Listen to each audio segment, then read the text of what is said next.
Hello and welcome to a 24/7 up all night edition of Frost Over the World. Well, the UK people as a whole have spoken. And what they've said is, well, it's not really very clear at all. And they may not be clear for some days. No party has the 326 MPs it needs to form a stable government. Over the course of the next hour, we'll be analysing Britain's roller coaster election campaign and asking what it means for Britain and for the world. I'll be joined by politicians, pollsters and economists to pick over the bones of this most crucial and rather exciting election. And then, for a change of pace, musical superstar Joan Armour-Trading. That's all part of the package. But right now, let's begin with a look at the final results of Thursday's UK election. To win an overall majority in the UK House of Commons, a party needs 326 members of Parliament. And the final totals are: the Conservative Party has 306, Gordon Brown's Labour has 258, and Nick Clegg's Liberal Democrats had a slightly disappointing showing, really, of only 57. So, what does all that mean? Well, I'm joined here in the studio now by, and who better to talk about it than the former Foreign Secretary, re-elected MP, Sir Malcolm Rifkind.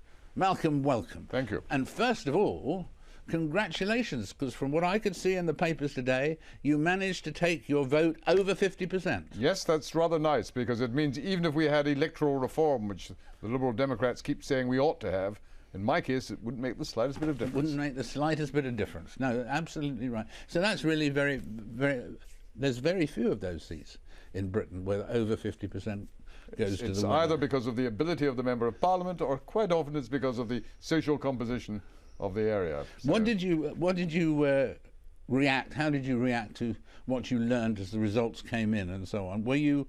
Well, I'd always taken the view that for the Conservative Party to get an overall majority in the one evening was always going to be terribly difficult because of the very low base we were starting from. We only had 200 seats. And as you've mentioned, we now have 307. That's a massive increase, 50% increase in one night.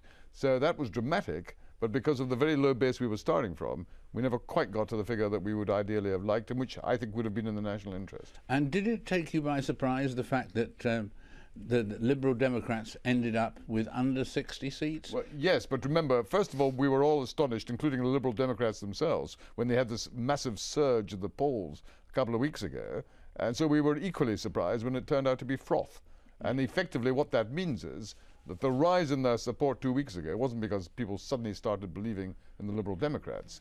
They were actually expressing their irritation, frustration with the Labour and Conservative parties at that time. And this was the way they chose to show it. And then they calmed down and reckoned, or at least most of them reckoned, more important to try and get an effective working majority for a government. And so everybody was writing, before this election happened, the writers in the various papers were saying this is this is one of the most important elections we've ever had because of the lasting effects it might have.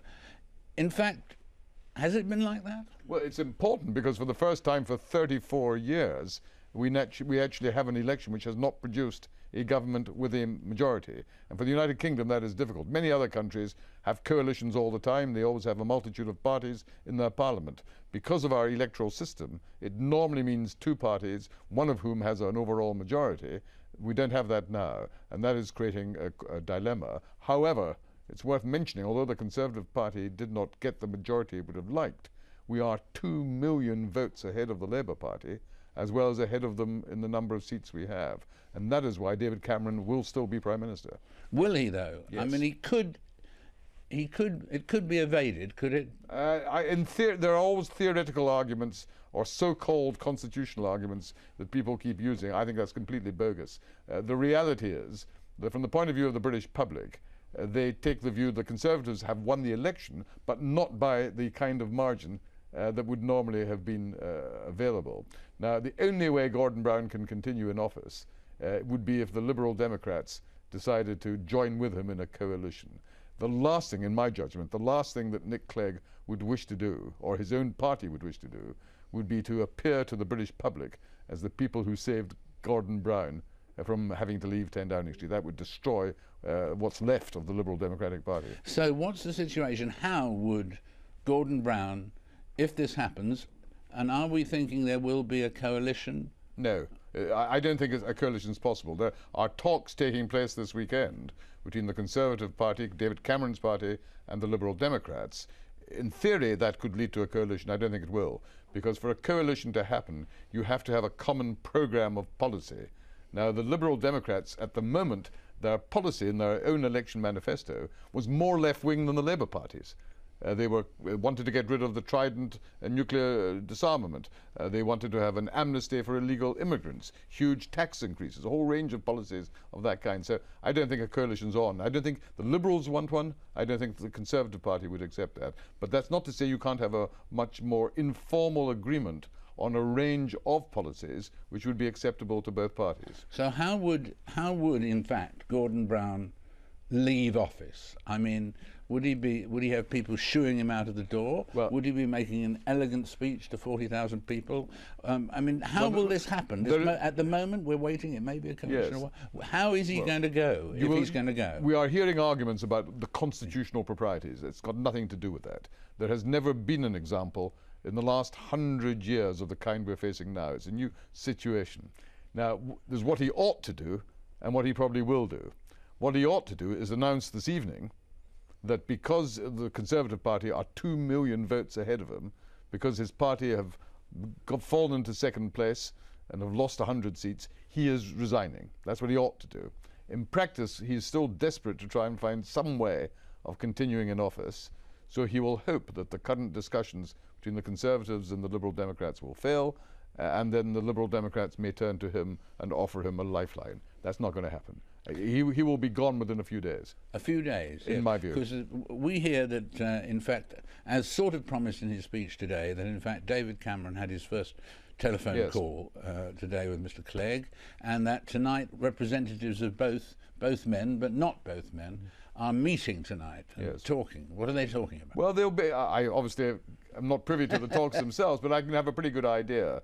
They'll be, first of all, identifying where are the areas where we actually share a similar view on policy? And there are some important areas. For example, both the Conservatives and the Liberal Democrats have been against the government's policy on identity cards, that every citizen must be obliged to carry an identity card. That's common ground.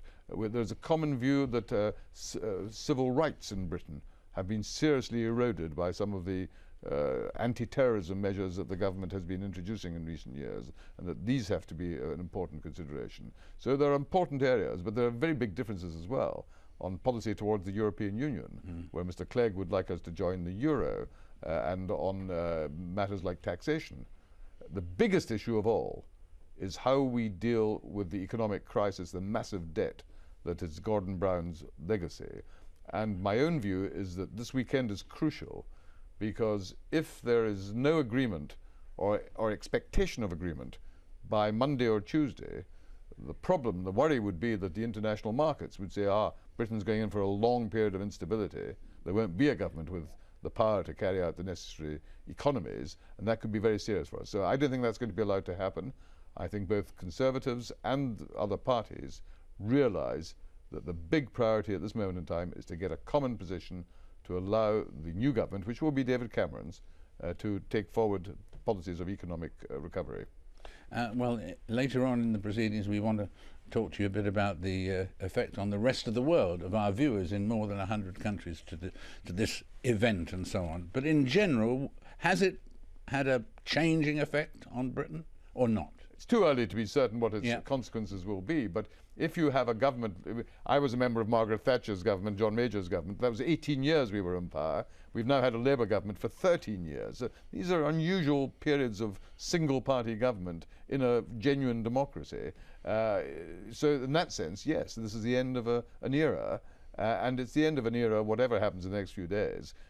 Gordon Brown's government can't survive. And the whole question is, what is the future of the Labour Party? Will they try to follow Tony Blair's view of New Labour, or will they try to go back to a more socialist, more left-of-centre orientation? Well, that's their problem, that's not my problem. But it will dominate the political debate. It's an interesting problem, it's an interesting question. It'll be interesting to see which way they go. Yeah. And there'll be a large body of both parts of that party on each side. And that's one of the reasons why the Labour Party, the last thing the Labour Party will want is to actually force another general election in the next few months. You see, if the Labour Party and the Liberal Democrats voted together to bring down David Cameron's new government, as will happen, then they would simply be precipitating another general election.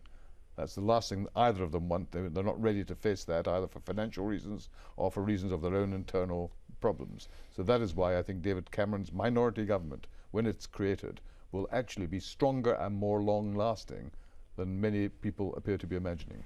Fascinating. Well, we'll come back to more of this in a moment, but that's in a few more moments. And in very few moments, more politics, more economics, after this short break.